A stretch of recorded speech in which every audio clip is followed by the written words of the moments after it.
لم يعلم شارل سورايا مخترع عود الثقاب بأن هذا الاختراع سيتحول إلى تحفة فنية ويقتنى مثل ما تقتنى السيارات واللوحات القديمة. ولأهمية هذه الصناعة احتكرت الدولة الفرنسية صناعتها، حكاية علبة الكبريت. في أوائل ثلاثينيات القرن التاسع عشر الميلادية أنتج الطالب الكيميائي الفرنسي شارل سورايا أول عود ثقاب يشعل عند احتكاكه بأي سطح إذا احتوى رأس الثقاب على مادة الفسفور.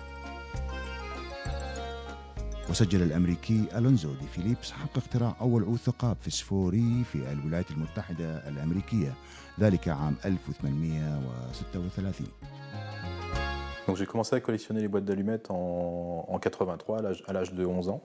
Donc dans mes souvenirs, j'ai imité un de mes cousins qui collectionnait ça. Donc à l'époque, nos parents étaient souvent fumeurs, donc on voyait ces objets-là qui étaient illustrés. Et donc à cette époque-là, la première série que j'ai collectionnée, c'était un abécédaire. J'ai collectionné jusqu'en 94 et à la connaissance de l'association des collectionneurs de boîtes d'allumettes et de bacs de cigares en France. Donc pendant cette dizaine d'années, j'ai écumé les bureaux de tabac, tous les magasins pour trouver les boîtes d'allumettes qui étaient dans le commerce. J'ai fait aussi pareil un petit peu à l'étranger dans différents voyages. Et en 94, j'ai connu l'association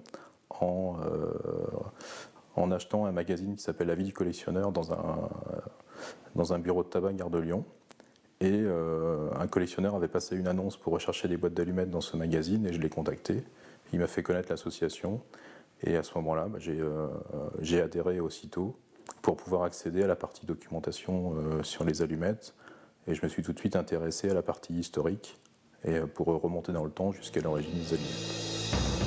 تعد الولايات المتحدة المنتج الرئيسي لعود الثقاب في العالم، كما أن كل من فرنسا والاتحاد السوفيتي السابق والسويد.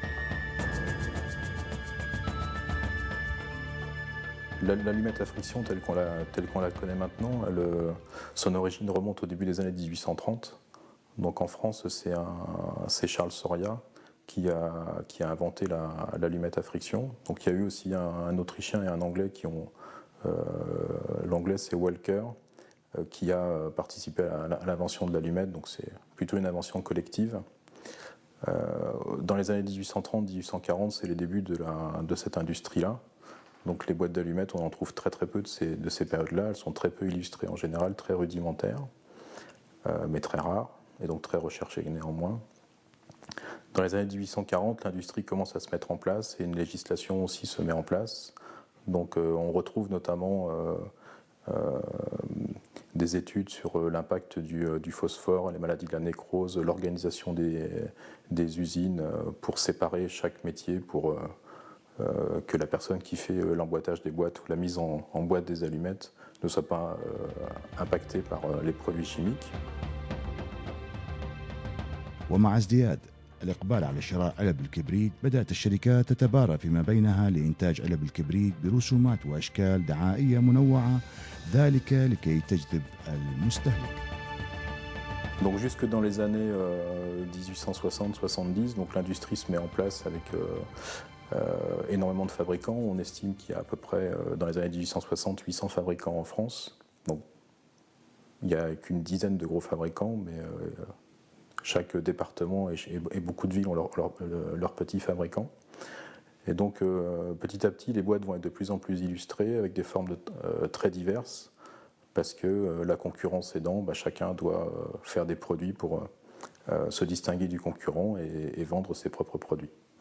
Au début des années 1870, donc en 71 exactement, l'État va décider d'instaurer un impôt sur les allumettes, notamment pour payer ses dettes suite à la guerre perdue avec les Allemands.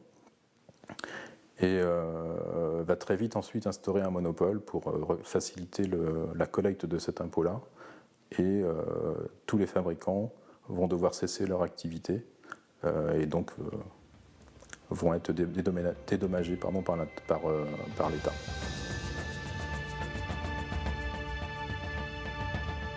Donc chaque collectionneur adopte un fil conducteur, donc ça peut être un thème comme le train, les animaux ou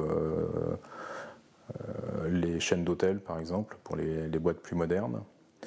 Moi, j'ai choisi de collectionner uniquement les boîtes françaises et surtout la partie la plus historique. Donc, j'ai des boîtes qui datent des années 1850 jusqu'à actuellement. Donc, toute l'histoire des allumettes en France. Mais ma préférence va aux boîtes les plus anciennes et je les garde entières, si possible. أصبحت علبة الكبريت مشروع لجمعها بين الهواة في العالم. في فرنسا عام 1954 تأسست أول جمعية هواة علبة الكبريت وبطاقات السيجار، وأعضاء الجمعية يتجاوز عددهم المئات وربما أكثر بسبب عدم رغبة الكثير منهم بعدم إعلانه الرسمي بأنه جامع لعلبة الكبريت. مثل كل مهنة أو هواية أسرار، ولجامعي علب الكبريت أسرارهم. أزهر جورج، خاص لبرنامج محطة باريس.